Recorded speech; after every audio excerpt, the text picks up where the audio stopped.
kaja peke tu erme kukan. Yeah. Amil dokang wadu. Yeah. Amil dokang wadu. Waka piera rio lo tua putika. Kamiri dong modong. Puj bajuri ba. Waka piera rio lo tua putika mulba. Kami dong mai. Dok puj bajuri ba. Ya wunu kaje eri kamparo kubanya. Ya wunu kaje peki peru mekwakan. Ya wunu kaje eri tua kubanya. Yeah. Amir dokang wado. Yeah. Yabamba kyeyongera n'ebiseera by'ennaku zino mwe bali abajja nagamba yavudde mu kampu.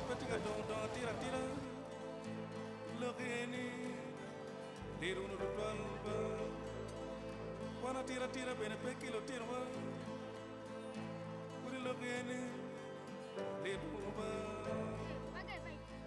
Lutua riega kamu jam lutua ba. Logene. Leduba. Awere mayang bunyu nyone na chulu riega kamu jam. Eto dongini. Leduba. Ya wunu kaje eri ngopar kubanya. Ya wunu kaje eri tua kubanya. Ya wunu kaje pegi tuer mekwekan. Yeah. Amir dokang waru. Yeah. Amir dokang waru.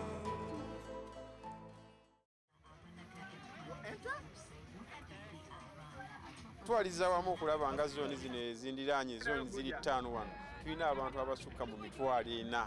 Population y'abantu eri waggulu nnyo, abantu tulina bangi mu kitundu kino. Nze Fred Mwesige chairman ka zooni wano e Namuwongo.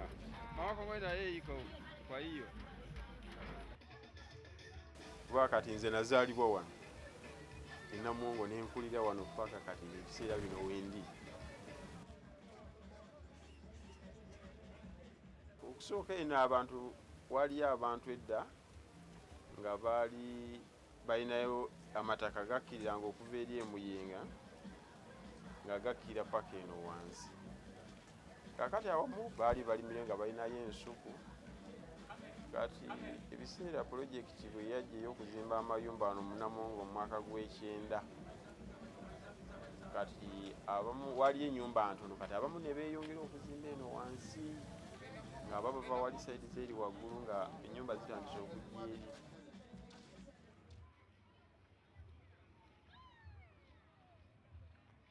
My name is Alex Fisberg. I'm from Brazil. I'm doing a research in East Africa in social development, poverty and slums. And I decided to come to Uganda, to Namuwongo, to talk with people and understand this reality, the reality of this place. The main goal of all this research is try to understand things that I can't understand so far. Why we still have places where we don't have even the basic infrastructure and we are capable of providing. It's a place that is not a place. What I found is mainly that these places are like any other place, but with lack of opportunities, and they are not connected to the best markets, or they're not connected to the rest of the city. And because someone doesn't want, or these people are being trapped in another place. And I'm trying to see what is missing, what we can do. I think each slum is really specific, and you can find things that are unique. Here you can see that the houses are spaced, somehow it's not overcrowded, but at the same time the infrastructure between the houses are really, really poor.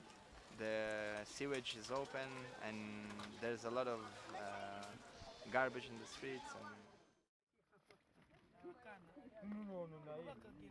Naye tulina obuzibu obw'omwala guno ogw'e Nakivubo kya noono.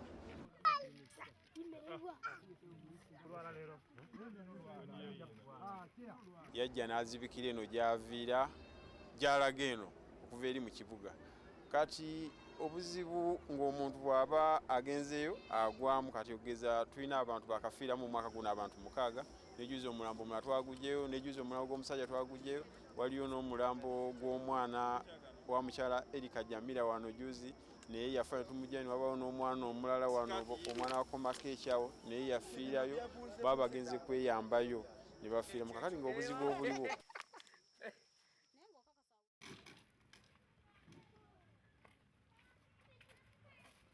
Abantu abali mu kitundu kino bantu ba mirundi mingi, tulina kwegamba buli ggwanga byonna okwira na East Africa. Tulina Abanyarwanda, Abakongo, Abatanzania, Abannakenya, Abasudani n'amawanga agali mu Uganda wano, ab'engulu, Manga, buli tribe yonna tugirina wano.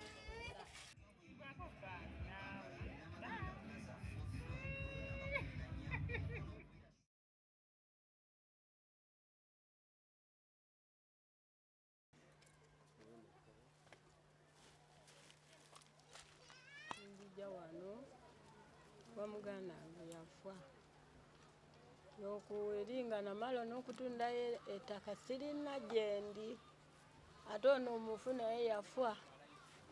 Kati okutuula wano nitugenda omukyalo omulala agamba mu kifo kya kutuula tolina mulimu ate wamwe teriyo omuntu kulaki tutugenda okolaki okukola. Nanfunira omulimu mu tawuni kansula owa Sebagala ogwa Nankani gwa Siko. Twayera nnyo paka eyo Nankulabye eyo Salama wa nga tutambula bigere nga baya. Ninkola emyaka 2 wali kasente tunafunamu. Batusasulanga sente batuwanga siringulu mutwalo gumu ati mugende munaabe emikono. Munaabe emikono enfufu gya mikono naye timufayo sente zammwe mujja kufuna mulundi gumu. Naye nga ziri esente 9,000 tatuwa. Mwaka giti 2 paka nze bunavaayo nigura mu bino.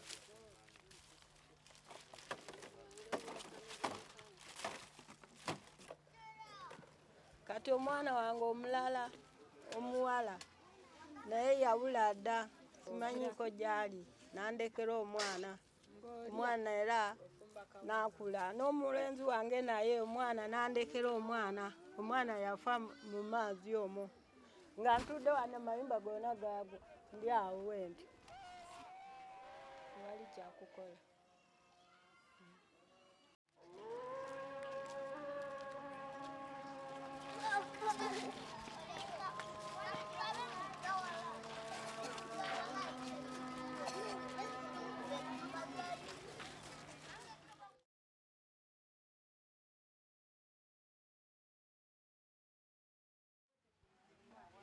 Nave Kongo nga tudduka entalo eya mu mwaka wa 2005 okutuka wano bamu badduka ne baddukira mu kambi ate nze nenkwata baasi eva Kisoro paka Kampala kibuga. Okutuka awo ne tutukire Makindi ate embeera ze Makindi ne zitufuukira nnyingi nnyo. Ne tujja wano mu Namuwongo kubanga Namuwongo eyirimu ero yabwerere nyumba za laisi. Nembeera awo ndina abaana 7 ndi awo okubeera awo sirina mulimu gonna okujjako okukwata kasero okugenda n'akawanga ndeta bunyanya okufuna ekyokulya. Bakongolizi kaleko tuli bangi nnyo abali muno mu Namuwongo bonasangamu nabo nga babonaabona nga nze abaana tebasoma, abaana tebalina buyambi bonna, abalala basula mu bunyumba bw'obubawo nga maazi gabalumba. Sikugamba tubonaabona ffekka Abakongo n'Abaganda mwe bali babonaabona bo twasanga muno mu Namuwongo. N'ebidoodo ne tugenda ne tunogako kuleero oba mu Nakivubo ne tufuna enva z'okufumbira abaana. Naye kasasiro ansumbuwa nnyo. Ate mu ngeri y'okwerinda oba ogenze kuyiya kyokulya oba ofunye bulwadde ekiro n'ogenda mu ddwaliro sanga babbi bakoze eki nga bamaze kutula omulyango ne bakuba ebintu bwona bwoyina mu nyumba oba ngoye oba kafaliso. Mu Uganda gwanga nungi nnyo kubanga eyamba nnyo Sudaani, eyamba Kenya, eyamba Bayindi, eyamba buli lulimi lwona buli kabira. Eyabaza Abaganda munaye babere n'omutima ogwo Katonda ajja bayamba kubanga tebasosola gwanga lyonna.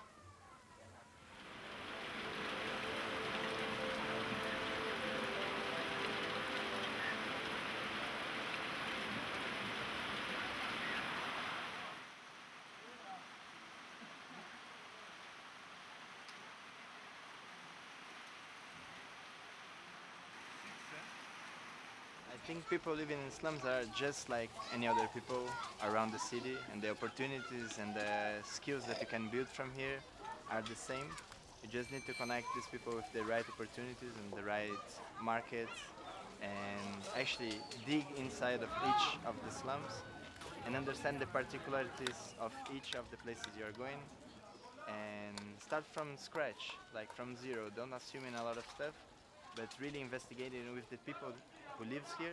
They live here for 20 years, 30 years, 40 years, so they are the specialists on this place.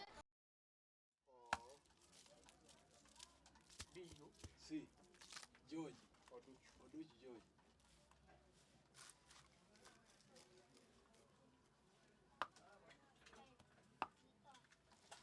We came as first as employees of the government. Then we were laid off from the government employment. Now we created our own. One day the Indians took one of us to make for them in their factory. Then we brought that outside, that technology, for our own. When the contract was over. Like this one you sell for 200. 200 each piece. Okay. Each piece like this. Slowly by slowly, we make a living, especially paying school fees. You cannot have power in any house unless you buy these joints. The country used to use dollars to import this, but now we have opened this small workshop of ours in Namuogo here. The government could give us a loan and we buy electric machines. Then we stop by using charcoal. This place is the lowest renting place in the city. This is where you get the lowest rent. All the lowest earners are found here. Most people are not employed. People are living here. Only God is mercy, so they try to survive in their own ways. Whenever a man is laid off from employment, he has to survive in his own way of gain. Must think of how to survive, even in a wrong way.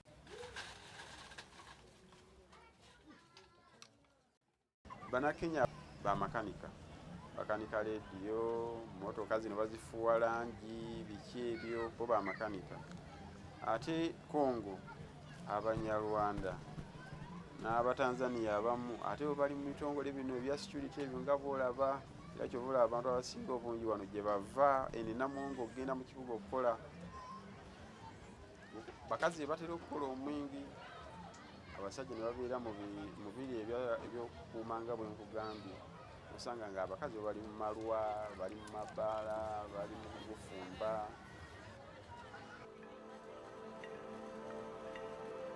The beginning of the solution is start putting people together from both sides of city. The good places and the places that are considered not yet developed, these people need to interact. Kati nga nze omukulembeze kye mbadde nsaba okuba nti emmotoka ya kasasiro singa ejja wano buli lwa mukaaga abantu bateekamu kasasiro n'ekiralo Ggogolo omwala guli ne baba nga bakola ki nga baguzimbye n'okuguzimba ng'emmotoka ziddamu okuyita nga bwe zaayitanga yedda. Kijja kuba kiyamba abantu baffe n'okufuuyira ensiri mu kitundu kyaffe. Singa batuwaako ku toilet mu kitundu kyaffe eno eziri flushing toilet nga za gavumenti kuba zetulina z'abantu bwannannyini oteekamu sente 10 okugendamu. Kati kwegamba omuntu abeera n'abantu nga 10 olunaku akozesa 100 ng'ate enfuna y'abantu abali eno si ya mulembe, abantu enfuna yaabwe ntono. When you say lack of sanitation, people do not have any idea what this means in reality. So I encourage people to leave their houses at least for a day, and go there and get to know the reality that is like 10 minutes away of your house. This song, the title is Aparlo Tua, means I'm always worried about my people. I can see my field across the stream. I cannot even cultivate it. I can see the roof of my house just across the stream. I can't even sleep in the house. So please let me know if this is our ancestral land. Let me know if this is our home. Let me know if I have the right to live here. I want.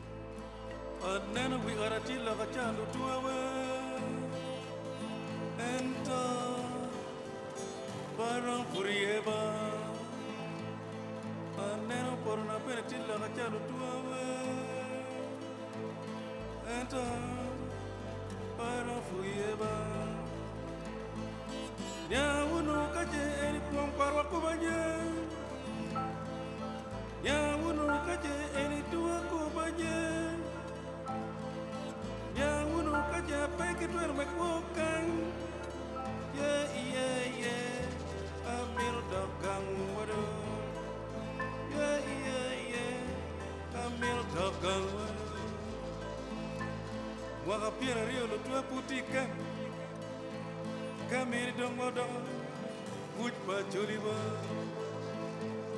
Waka piera rio lo tua putika Mulaba Kami dongo yi Doko uj pa choliba Ya wunu kaje eri ngambaro kubanye Ya wunu kaje peki peru mekwakan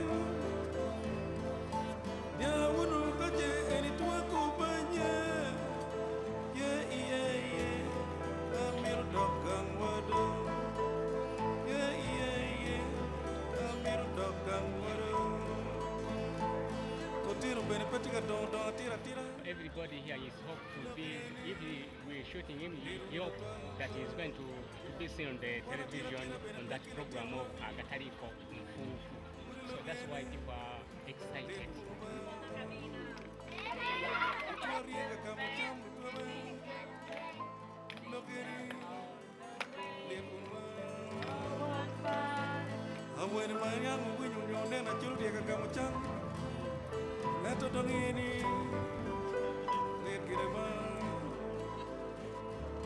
Ya wunu kaje eri ngoparo kubanye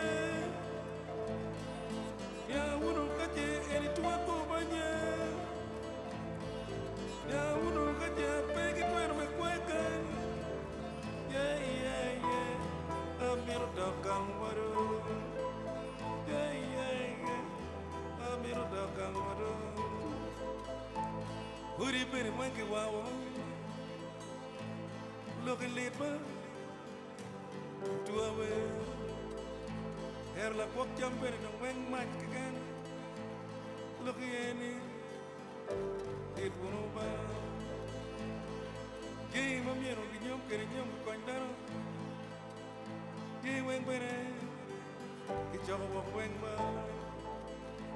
Mati la yup kum dano pe no Look yeni way ba